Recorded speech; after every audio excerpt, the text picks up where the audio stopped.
आणि बुलेटिनच्या सुरुवातीला आता एक ब्रेकिंग बातमी, सगळ्यांचं लक्ष या बातमीकडे लागले कारण कर्जत जामखेडचे राष्ट्रवादी काँग्रेसचे आमदार रोहित पवार यांना ईडीकडून नोटीस बजावण्यात आली आहे। बारामती ॲग्रो व्यवहार संदर्भामध्ये रोहित पवारांना ही नोटीस बजावण्यात आली असून त्यांना चौकशीसाठी हजर राहण्याचे आदेश देण्यात आलेत। या चौकशी दरम्यान राष्ट्रवादीचे सर्वेसर्वा शरद पवार हे राष्ट्रवादीच्या कार्यालयात असणार आहेत आणि राष्ट्रवादीचं हे कार्यालय ईडीच्या कार्यालयापासून केवळ हाकेच्या अंतरावर आहे। याच कार्यालयात शरद पवार आणि खासदार सुप्रिया सुळे उपस्थित राहणार आहेत आणि रोहित पवार यांचे समर्थक सुद्धा राष्ट्रवादीच्या कार्यालयाजवळ जमणार आहेत। त्यामुळे आज चौकशी दरम्यान नेमकं काय घडतं हे पाहणं महत्त्वाचं असेल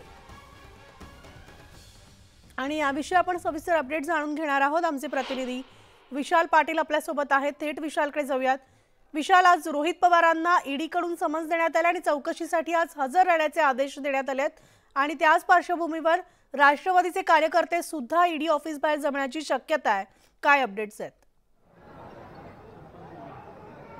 मनाली, आता मी राष्ट्रवादी कार्यालयाच्या बाहेरच आहे। आज रोहित पवार यांची बारामती ॲग्रो कथित गैरव्यवहार प्रकरणी ईडीकडनं चौकशी केली जाणार आहे आणि राष्ट्रवादीच्या कार्यालयाच्या बाहेरची जर आपण दृश्य पाहायला गेलं तर या ठिकाणी मोठ्या संख्येने कार्यकर्ते जमलेले आहेत। ईडीच्या विरोधात घोषणा दिल्या जात आहेत, सरकारच्या विरोधात घोषणा ज्या आहेत या दिल्या जात आहेत। सकाळपासूनच या ठिकाणी मोठ्या संख्येनं रोहित पवार यांचा जो मतदारसंघ आहे जामखेड या ठिकाणी मोठ्या प्रमाणात हे कार्यकर्ते या ठिकाणी आलेले आहेत। रहदारीसाठी हा रस्ता बंद करण्यात आलेला आहे। कायदा सुव्यवस्थेचा प्रश्न निर्माण होऊ नये म्हणून पोलिसांकडून सुद्धा चोख बंदोबस्त जो आहे हा करण्यात आलेला आहे। थोड्याच वेळात म्हणजे साधारणतः 10:30 वाजेपर्यंत राष्ट्रवादीचे अध्यक्ष शरद पवार या कार्यालयात या ठिकाणी पोहोचणार आहेत।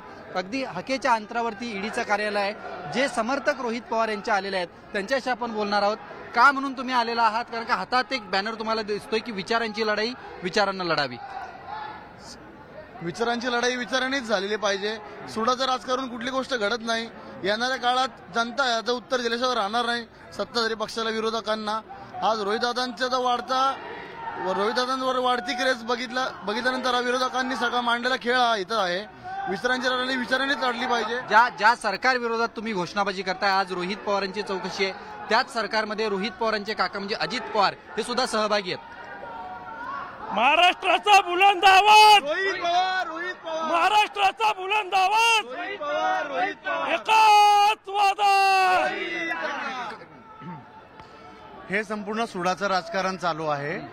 ऍक्च्युली बारामती ॲग्रो कारखान्याला नोटीस पाठवणं ते तोपर्यंत ठीक आहे। रोहितदादा त्या चौकशीला जायला पण तयार होते। त्याच्यानंतर आज डायरेक्ट रोहितदादांच्या नावाने समन्स पाठवलं।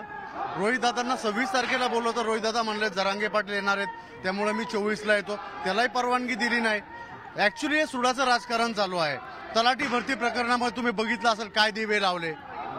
त्याच्यामध्ये दादांनी सगळ्यात पहिला जे शुल्क आहे भरती प्रक्रियेचं त्याच्या संदर्भात विधानसभेमध्ये आवाज उठवला।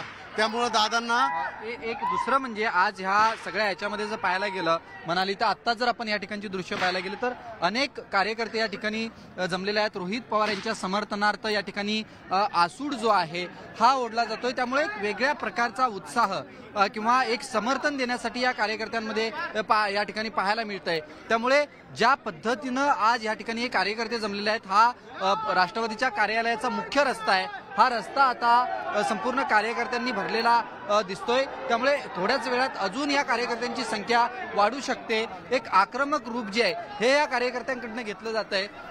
बरोबर विशाल, आणि त्यामुळे आता रोहित पवार या चौकशीसाठी आज ईडी कार्यालयामध्ये हजर राहणार आहेत आणि